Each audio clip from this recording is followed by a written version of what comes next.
Muito bem, o papo reto desta quarta-feira é sobre a saúde do trabalhador e também da trabalhadora. Eu recebo aqui em nosso estúdio a professora doutora Renilda Rosa Dias, professora do curso de enfermagem da Universidade Federal de Mato Grosso do Sul. Professora Renilda, obrigado por ter aceito o nosso convite. Eu que agradeço a oportunidade de estarmos aqui e compartilharmos algumas informações sobre a temática da saúde do trabalhador e da trabalhadora. Muito bem, vamos falar aí sobre essa questão, né, da saúde. Professora, qual que é o quadro clínico quando o assunto é a saúde, assunto é políticas de saúde voltada aí para o trabalhador?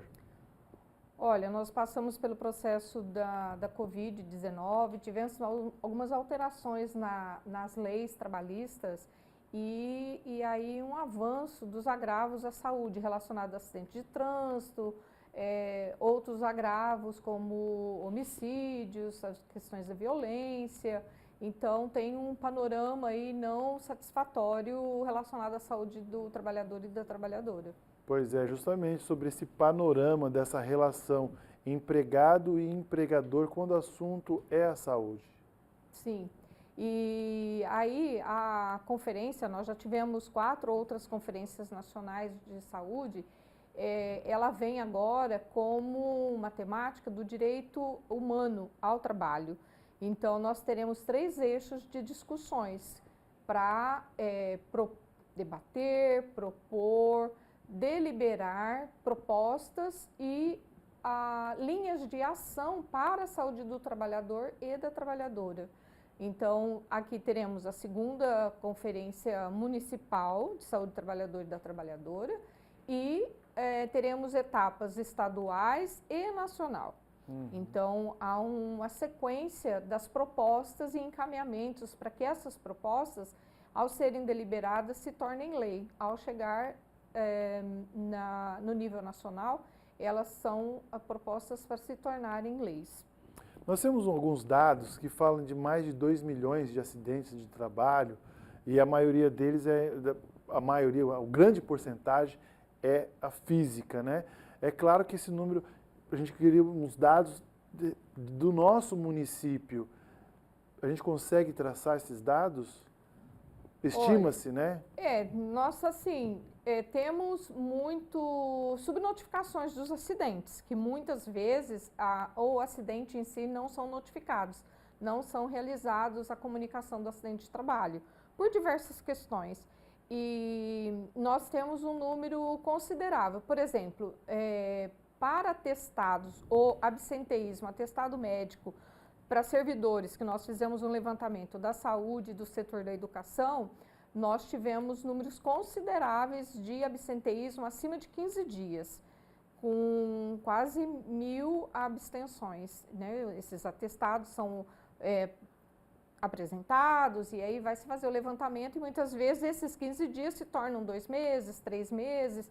E aí um detalhe que tem muito... E aí a gente precisa estudar e pesquisar a questão do pós-pandêmico, do momento pós-pandêmico, porque tem muitas situações de depressão, de ansiedade, e acabam tendo reflexos na produtividade do trabalhador e da trabalhadora.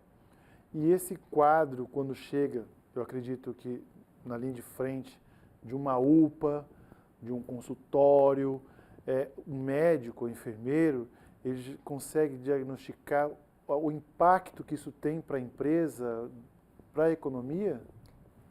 Assim, nós precisamos buscar mais essa questão do diagnóstico relacionado ao trabalho. Por quê? Porque tem quando entra na empresa, ou qualquer uma que seja pública ou privada, a questão dos exames admissionais, periódicos e demissionais. Então, muitas causas que são afetadas e muitos agravos são acometidos ao longo do processo de trabalho. E isso, muitas vezes, chegar a um diagnóstico relacionado ao trabalho demanda investigações. Então, nós temos uma lacuna neste sentido, de investigar melhor, e aí, então, a gente vem, com a conferência, buscar debater e propor linhas de ação para que a gente atue melhor na saúde do trabalhador e da trabalhadora. A senhora chegou a um ponto que eu queria realmente abordar.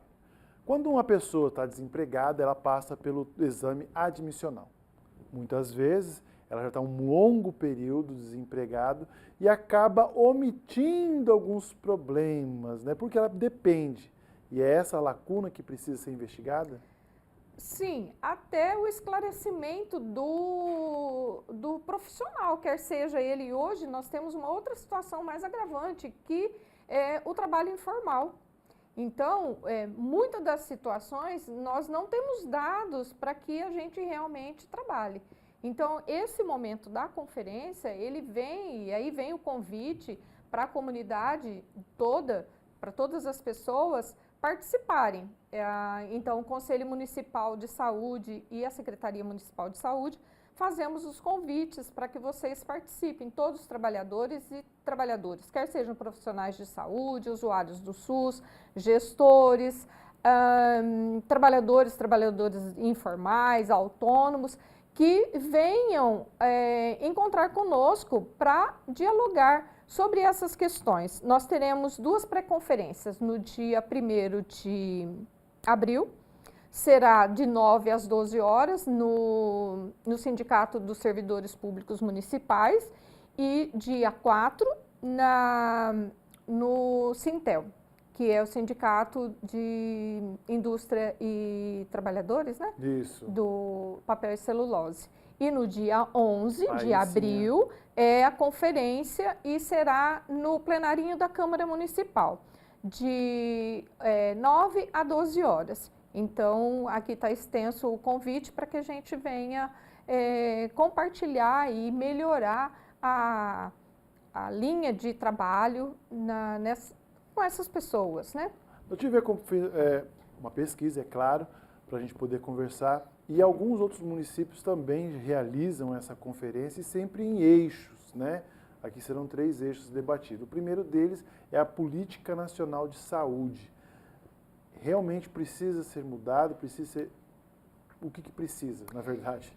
Então, a política, ela foi consolidada em 2012 e de lá para cá a gente tem efetuado as conferências e no sentido de reformular diretrizes e linha de trabalho, visto que todo o processo de trabalho vem se mudando ao longo dos anos. Então, é necessário que alinhe essa nova estrutura das políticas e das diretrizes. Por quê? É a política que nos levam a traçar condutas, estratégias e, principalmente, agora, depois do período da Covid, da pandemia, né, nós precisamos trabalhar com novas linhas de atuação.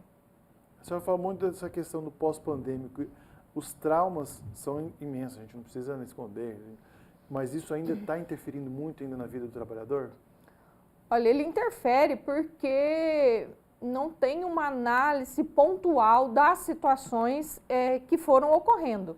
Então, agora com o evento das conferências, tanto dos municípios e depois nós vamos para Campo Grande, realizar a do Estado no final de abril e em agosto para Brasília, na Conferência Nacional, exatamente para a gente tomar pé dessa situação de como é que está.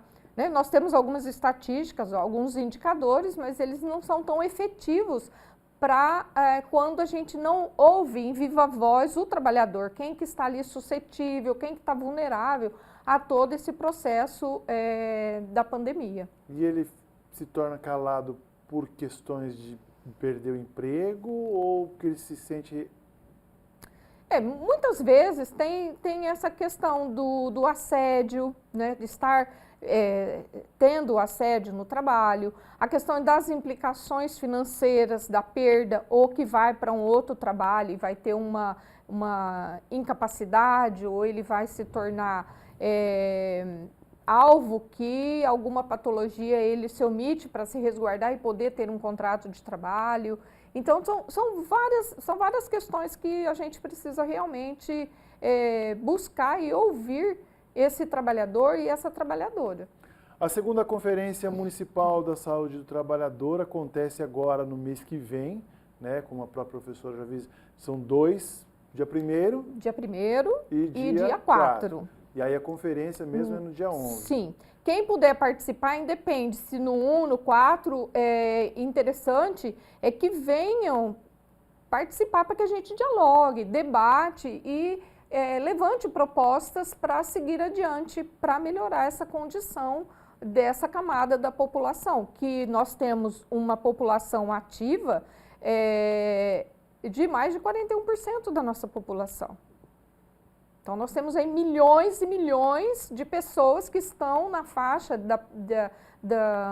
da idade, né, da produção ativa, e que as consequências são muito sérias ao longo do processo de trabalho que a pessoa desenvolve, né, até chegar em pensar na aposentadoria ou efeitos anteriores, que são as incapacidades, as impotências que são inerentes muitas vezes do trabalho, com efeitos físicos, efeitos biológicos, efeitos psicológicos, né, de toda uma estrutura aí que acomete o nosso trabalhador e nossa trabalhadora. E uma empresa que preserva, tem essa política de saúde, tem o seu funcionário muito mais produtivo e saudável.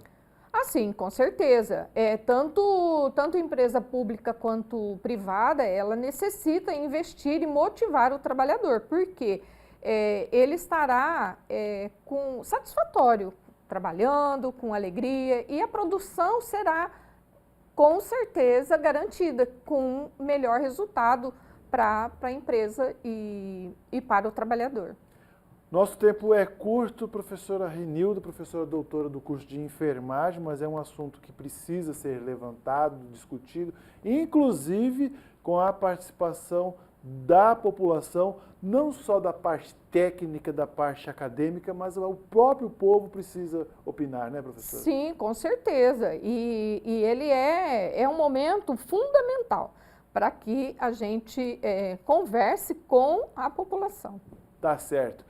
Segunda Conferência Municipal da Saúde do Trabalhador e da Trabalhadora acontece então em abril. No nosso portal RCN67 tem uma reportagem falando sobre essa conferência, o endereço onde acontecem as 2 primeiras, né, já pré-conferência e a própria conferência que acontece no dia 11 de abril. Professora Renilda, obrigado por ter aceito o nosso convite, por ter dado um pouquinho do seu tempo aqui para a gente falar um pouco desse assunto tão importante e quem sabe a gente possa vir futuramente falar mais sobre essa questão de saúde, tá bom? Muito obrigada pela oportunidade e já antecipo o convite para estarem conosco e fazerem a cobertura em alguns momentos na conferência. Muito bem, a gente vai para um rápido intervalo e eu volto já com o TVC Emprego.